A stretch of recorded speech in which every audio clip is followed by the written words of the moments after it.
আমি আপনাদেরকে একটা ছোট্ট কারগুজারি শোনাই, আপনাদের দিল কেঁদে দিবে। 2016 সালের ঘটনা। তখন ঢাকায় মোহাম্মদপুর আমি খতমে তারাবির জন্য 2 জন হাফেজ নিয়োগ দেওয়া হবে কেন্দ্রীয় মসজিদে। অনেক হাফেজে কোরআনরা সিরিয়াল ধরেছে, তারাবি পড়াবে।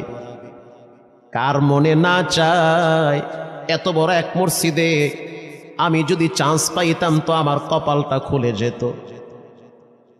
শুক্রবার দিন সবাই দরখাস্ত রাখলো, ইন্টারভিউ শুরু হয়ে গেল। পরের জুমায় অসংখ্য ছাত্রদেরকে দেখছি খতমে তারাবির জন্য ইন্টারভিউ সিরিয়াল দিয়েছে। ইন্টারভিউ বোর্ডের ভিতরে আমি ছিলাম। কয়েকজন হাফেজকে আমরা সিলেকশন করছি যে এদেরকে নেওয়া হবে। এদের তেলাওয়াত সুন্দর, পড়াও বড় মজার। আমরা কাগজগুলো এক জায়গায় জমা করছি। পরের জুমায় আমরা ঘোষণা দিয়ে দিব কোন মায়ের সন্তান চান্স পাবে।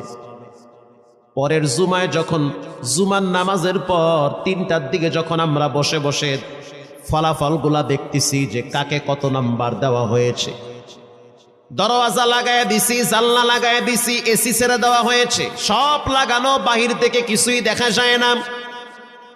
ইন দি মিন টাইমে মসজিদের বারান্দার দরওয়াজায় কে যেন নক করতেছে।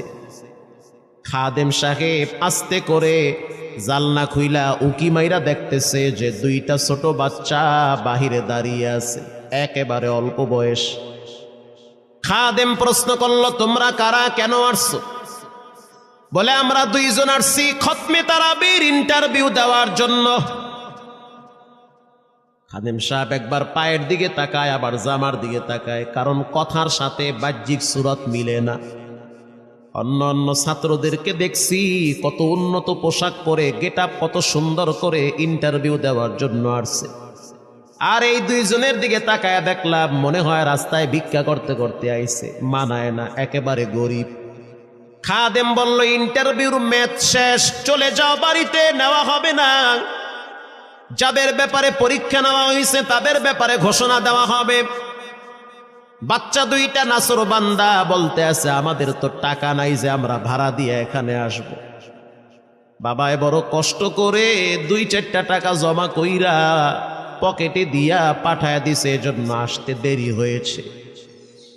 খাদেমের বড় মায়া লাগছে, কারণ খাদেমও গরিবের সন্তান। ভিতরে গিয়া মুয়াজ্জিম সাহেবের বলতে আছে, ও ভাই, বাহিরে 2টা বাচ্চা দাঁড়ায় আছে, ওরা নাকি হাফেজে কোরআন, কিন্তু দেখলে তো মানায় না। মুয়াজ্জিম সাহেব ধমক দিয়া বলতে আছে,